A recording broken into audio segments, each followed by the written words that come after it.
ada cerita lucu nggak? Atau yang unik lah, diulang lah tadi. Sempat terputus selama di Olimpiade.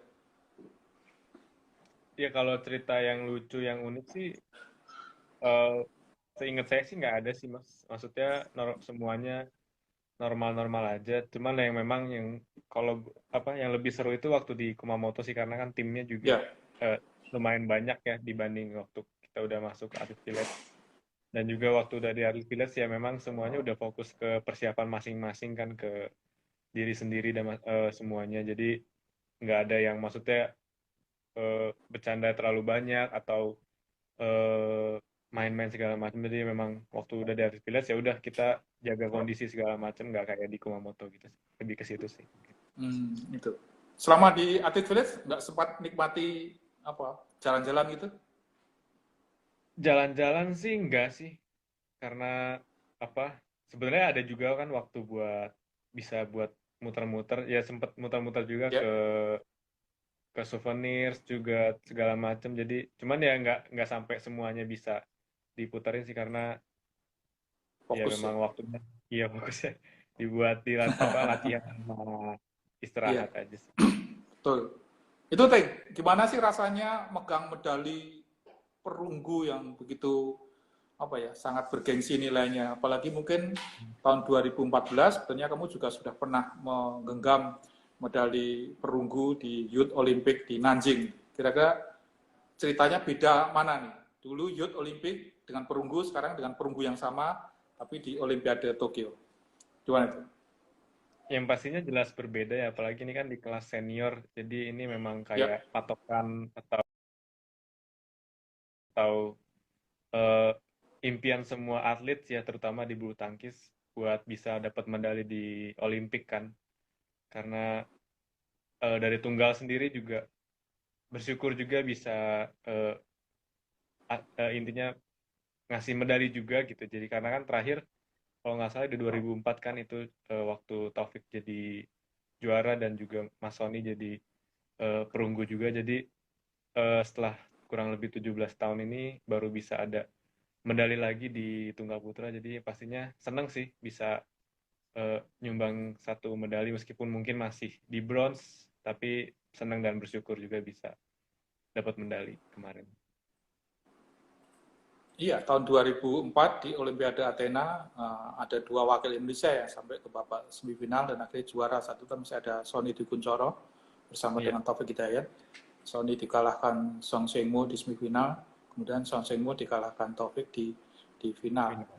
Ada cerita itu nggak antara kamu sama Taufik? Kan berasal dari klub yang sama, dari SGS PLN tahun 2004, Taufik bisa medali emas, ini generasi penerusnya Antoni Sinisuka Ginting bisa dapat medali perunggu.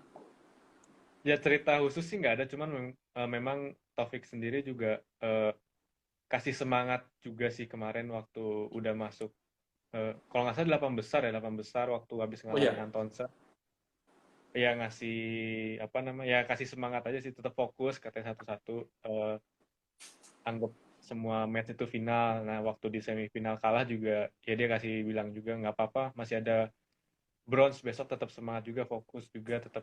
Jadi karena kan besok waktu di bronze juga kan dia bilang tetap apa penting juga, jadi tetap fokus karena meskipun nggak bisa dapat emas, tapi enggaknya masih ada kesempatan buat dapat bronze gitu sih. Jadi ya ya. lebih ke situ aja sih.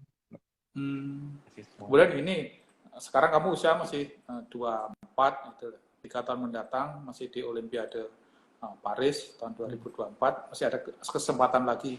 Ingin nggak kamu itu ngikuti jejak apa ya, idolamu Taufik Hidayat, ubah dari medali perunggu menjadi emas di 3 tahun mendatang di Olimpiade Paris? Ini mungkin mimpi besarmu kira-kira. Ya pastinya semua atlet pengen sih ya, bukan cuma saya aja sih. Cuman di perjalanan sampai ke 2024 itu emang nggak Ya, sedikit juga, maksudnya masih cukup lama juga, kurang lebih ada 3 tahun kan. Dan kualifikasi sendiri juga masih diberlangsungkan itu setahun terakhir sebelum 2000 apa Paris Olimpik Paris itu terjadi. Jadi ya pastinya pengen banget sih, cuman masih ada banyak juga pertandingan-pertandingan yang harus diraih juga, bukan cuma Olimpik. Maksudnya sampai perjalanan nanti 2024 banyak rentetan pertandingan bergengsi juga yang menjadi menjadi target juga buat saya pribadi. Jadi ya pastinya mempersiapkan segala sesuatunya dengan maksimal aja sih Mas, dan pertandingan-pertandingan yang ada juga di 2021, 22, 23 sampai 24 nanti semoga bisa bisa memberikan yang terbaik sih. Amin. Yang terdekat apa nih setelah nanti pulang dari karantina, kemudian berlatih kembali di Platnas Cipayung, turnamen yang terdekat apa kira-kira? Atau ikut Piala Sudirman, Thomas Uber mungkin? Iya, ya kita sendiri ada agenda mungkin bisa dibilang tour Eropa sih ya. Kita nanti ada Sudirman, Thomas Cup, Denmark Open sama French Open. Prancis, Itu ya. kurang lebih 1 bulan lebih lah ya, 1,5 bulan di Eropa itu. Jadi pastinya nanti setelah karantina selesai ya persiapan lagi, balik asrama, persiapan lagi, balikin kondisi juga, terus persiapan coba difokusin lagi buat Sudirman dan Thomas Cup dan ya Denmark Prancis juga gitu sih. Ya, jadi mungkin tapi ke depan mungkin persiapannya bukan hanya soal fisik, teknik, tapi juga soal mental karena harus siap menghadapi isolasi, harus karantina, karantina. Kira-kira gimana itu? Iya sih memang itu jadi satu kendala juga karena kan sistem bubble atau karantina itu kan bikin kita jadi agak bosen juga sih ya karena yang biasanya kita kan lebih bisa ketemu orang, ketemu teman ataupun kita bisa istilahnya cari angin lah keluar gitu kan kalau memang agak bosen segala macam. Cuma mungkin ini kondisinya cuman ya balikin lagi sih kita nggak boleh kalah sama keadaan juga karena kan ini semua juga dialamin sama dilalui sama semua atlet juga yang pastinya mereka juga mengalami hal yang sama, bosan yang sama juga. Ya gimana caranya buat cari jalan keluar, cari solusi. Jadi ya dipaksain lah istilahnya gitu. Jadi jangan karena kan mau pertandingan juga, jadi jangan sampai hal-hal kayak itu jadi alasan buat dapat hasil yang jelek sih gitu sih. Ya, betul. Indonesia terakhir di ajang perebutan Piala Thomas, Indonesia terakhir merebutnya tahun 2002 di Guangzhou. Ketika itu Indonesia mengalahkan Malaysia dengan skor 3-2. Sang idolamu Taufik Hidayat juga menjadi salah satu pahlawan Indonesia, meskipun di partai final dia gagal menyumbangkan angka karena kalah lawan si Lee Xuan Cheng. Kemudian Ginting sendiri nih untuk Piala Thomas. Indonesia udah lama banget nih, tahun 2002. Artinya sudah berapa? Kalau tahun ini 19 tahun ya, kita sudah lama banget untuk memboyong Piala Thomas. Mungkin ada ambisi besar buat kamu menjadi ujung tombak tim Thomas Indonesia untuk bisa memboyong kembali. Ya pastinya saya pribadi memang pengen banget sih bisa bawa pulang Piala Thomas. Tapi kan ini salah satu pertandingan yang bergengsi juga, yang tim juga ya, jadi bukan cuma saya juga, maksudnya ada banyak teman-teman juga yang terlibat dalam satu pertandingan nanti gitu. Jadi pastinya pengen banget sih ngasih yang terbaik dan dapat yang terbaik juga. Cuma mungkin ya mesti dipersiapkan lebih lagi juga karena kan kita sudah saya pribadi udah beberapa kali juga bawa Indonesia di tim Thomas, masuk ke tim Thomas dan bertanding. Ya pastinya diingat-ingat lagi sih apa yang jadi perbedaan antara pertandingan individu biasa sama tim gitu. Jadi coba diingat lagi, dirasain lagi juga sih. Jadi coba buat dibayangin lagi sih waktu nanti pertandingan itu kayak gimana. Jadi persiapannya dari segi teknis dan non teknisnya lebih siap sih buat gitu sih. Gitu. Oke, siap. Kita mungkin satu pertanyaan lagi. Apa yang ingin mau disampaikan untuk masyarakat Indonesia begitu mendukung habis perjuangan Ginting, mungkin lewat dukungan, lewat doa, akhirnya Bang Ginting bisa mempersembahkan medali perunggu di panggung Olimpiade Tokyo.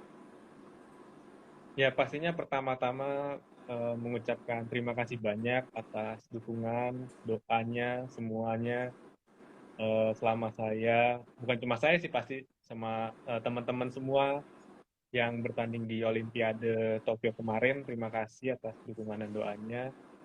Ya, mengucap syukur juga karena pastinya berkat dukungan doa teman-teman semua kita semua bisa dapat hasil yang maksimal kemarin di Tokyo. Itu baik. Ginting, nanya lagi nih. Kalau di rumah tuh panggilannya Tony, bukan Ginting. Panggilannya ONI, Oni. Tony.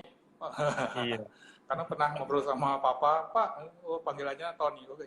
Ya, oke. iya benar. Nama panggilan yang lain ada lagi nggak? Waktu kecil gitu. Panggilan sayang dari Nggak Mama. ada sih.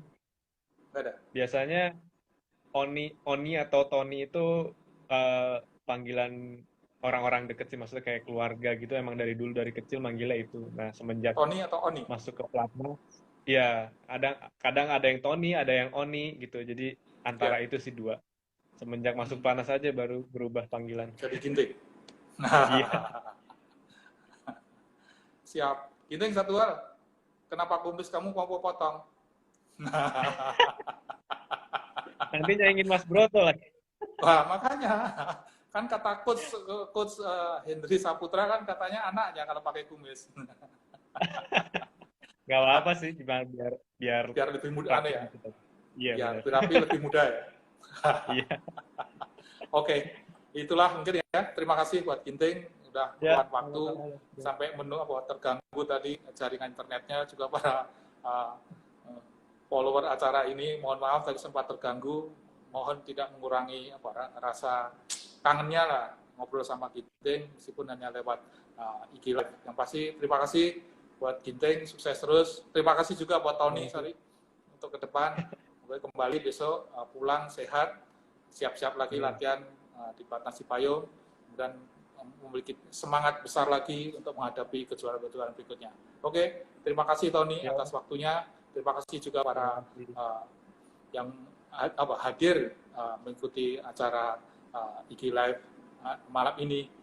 Terima kasih dan saya terus untuk bulu tangkis Indonesia. Saya Broto Happy. Sampai jumpa.